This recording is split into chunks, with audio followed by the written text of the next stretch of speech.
At Campbell's Food Service, giving operators more is at the heart of everything they do. More versatile, chef-inspired products, more time-saving solutions, and more support to help your business succeed. Do more at campbellsfoodservice.com. Starbucks is shaking up its loyalty program. Will Jersey Mike's go public? And Chili's wants to give managers a bigger stake in its restaurants. Welcome to Restaurant Daily, your daily dose of the most important news in the restaurant industry from the editors of Restaurant Business and Nation's Restaurant News. I'm RB Managing Editor Heather Lally. And I'm NRN Managing Editor Leanne Zinsmeister. Starbucks is changing its loyalty program. The coffee shop giant is planning to reconfigure its Starbucks Rewards program to offer tiered rewards. Customers can get higher levels of status based on the loyalty points or the stars that customers earn. The lowest tier is the green level. Customers that earn 500 stars become gold members, and those who earn 2,500 stars earn reserve member status. The higher the level of status, the quicker customers earn stars and the more benefits. Reserve members will get specialized black cards to mark their status.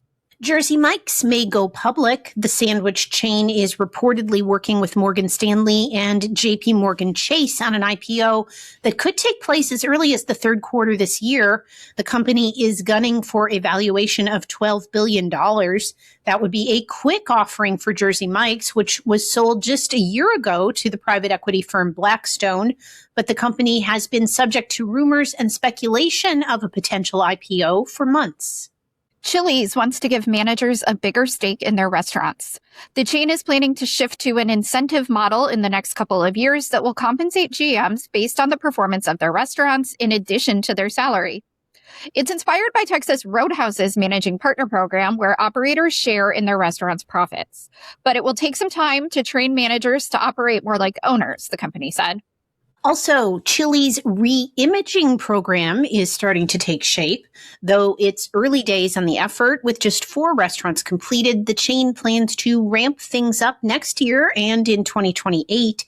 It is currently testing the best and most cost-efficient elements and has determined that lower cost enhancements are resonating more with both guests and employees.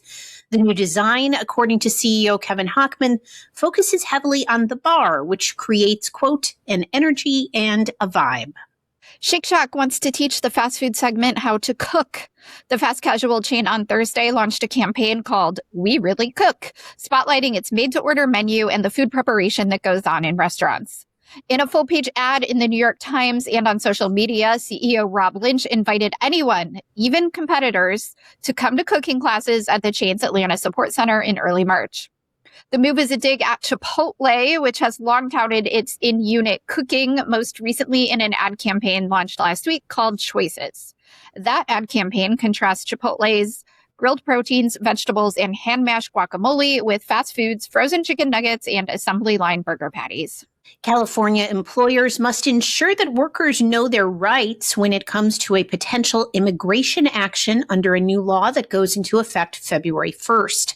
Employers across the state will be required to give written notice to new and existing workers annually, outlining various workplace protections regardless of immigration status. Employers, for example, must ask workers if they want an emergency contact in the event of an arrest or detention. And if an employer is notified of an I-9 audit, that employer must notify workers within 72 hours of receiving the notice. The law also prevents employers from allowing immigration agents into private areas of a restaurant without a judicial warrant. Wendy's is bringing back its Thin Mint Frosty in partnership with the Girl Scouts. The item debuted last year and drove both traffic and attachment rate, according to the company.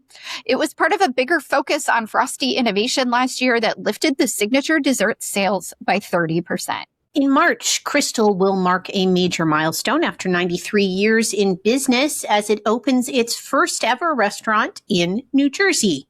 It will also mark the Slider chain's debut in the Northeast Corridor. The expansion comes as Krystal mounts a turnaround facilitated by parent company SPB Hospitality. The plan includes store remodels, career development opportunities, and its first loyalty program. Taco Bell has promoted Michelle Beasley to Chief Operations Officer. She has been with the company a little over a year, joining in late 2024 and serving more than 23 years in various operations roles at Panera Bread. Her appointment comes a few months after Taco Bell promoted several other executives within the leadership team.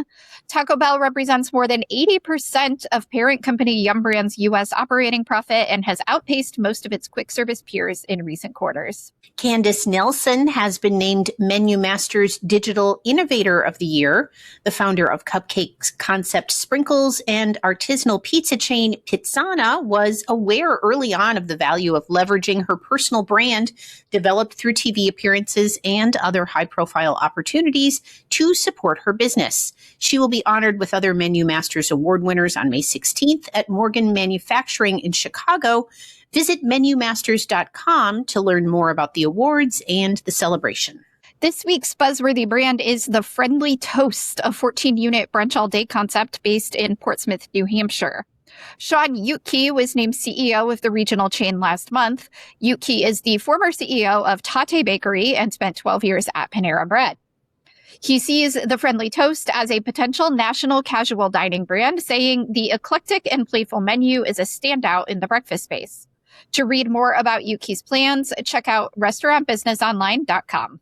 And that should do it for today's edition of Restaurant Daily. Get the latest restaurant news every weekday wherever you get your podcasts. I'm Heather Lally. And I'm Leanne Zinsmeister. Have a great day. Thank you for listening to today's episode of Restaurant Daily. Rate us on Apple Podcasts, Spotify, and subscribe. At Campbell's Food Service, giving operators more is at the heart of everything they do. More versatile, chef-inspired products, more time-saving solutions, and more support to help your business succeed. Do more at campbellsfoodservice.com.